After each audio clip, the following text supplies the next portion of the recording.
Good morning. My name is Bill Schuette, and with me today are Todd Flood, Andy Arena, and David Layton, part of our Flint team dedicated to providing justice for the families of Flint. You'll hear from each of them in just a moment. Many things went tragically wrong in Flint. Some people failed to act, others minimized harm done, and arrogantly chose to ignore data. Some intentionally altered figures and covered up significant health risks. Two companies committed fraud and were negligent and made a bad situation worse. The result was water was poisoned, and children have been exposed to extremely high levels of lead, which may impede their growth and development for the rest of their lives. Now, some may wish, and some may worry, that the story of Flint will be slowly absorbed by world events, the 24-hour news cycle, and the short attention span of tweets and posts. Nope, not on our watch. That will not happen. The families of Flint will not be forgotten. We will provide the justice they deserve. And in Michigan, the system's not rigged. In Michigan, the system is not rigged. There's one system of justice. It applies to everybody, equally, no matter who you are, period. Providing justice to families of Flint means accountability. Those who committed crimes will be held accountable. And today we're announcing charges against 6 individuals from 2 state departments, the Michigan Department of Environmental Quality and the Michigan Department of Health and Human Services. Their offenses vary, but there's an overall theme and repeated pattern. Each of these individuals attempted to bury or cover up, to downplay, or to hide information that contradicted their own narrative, their story. And their narrative and their story was, there's nothing wrong with Flint water, and it was perfectly safe to use. In essence, these individuals concealed the truth. They were criminally wrong to do so. And the victims, these are real people. Families who've been lied to by government officials and have been treated as expendable, as if they don't count. Well, they do count. And when our investigation is completed and our prosecutions are successful, then accountability and justice will be delivered to families of Flint and to families in Michigan. Now first, the Michigan Department of Health and Human Services. In July of 2015, the director of the Program for Maternal, Infant, and Early Childhood, Nancy Peeler, requested a report about the blood levels in Flint children.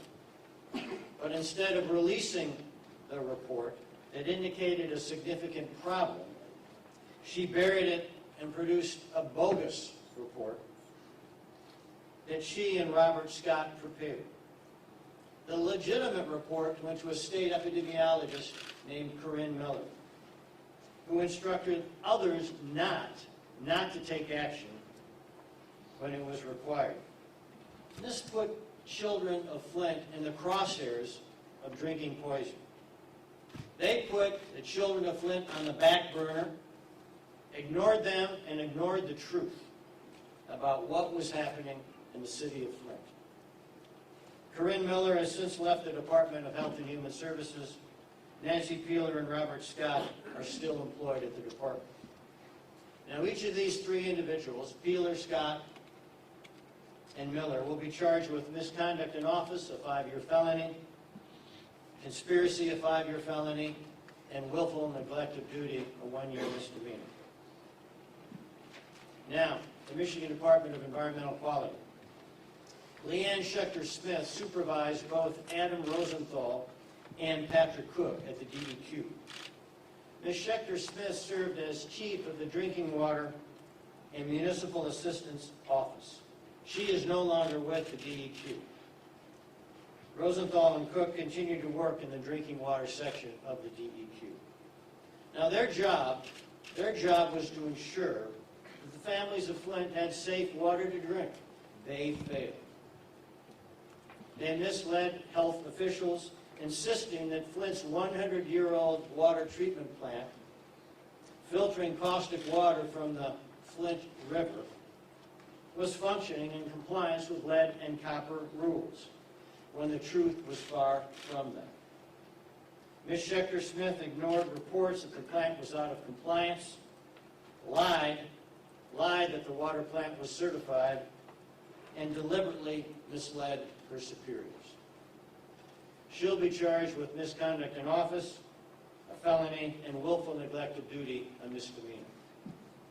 It was Mr. Cook's job to ensure that proper water testing was occurring and that levels were in compliance with health guidelines. He said they were, but they were not.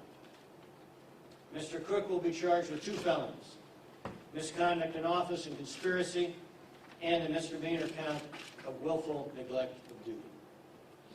Mr. Rosenthal tampered with the results of water testing, instructing that he needed more tests to go in the right direction. In other words, tests that did not show high levels of lead. Mr. Rosenthal will be charged with 3 felonies: misconduct in office, tampering with evidence, conspiracy, and 1 misdemeanor count of willful neglect of duty.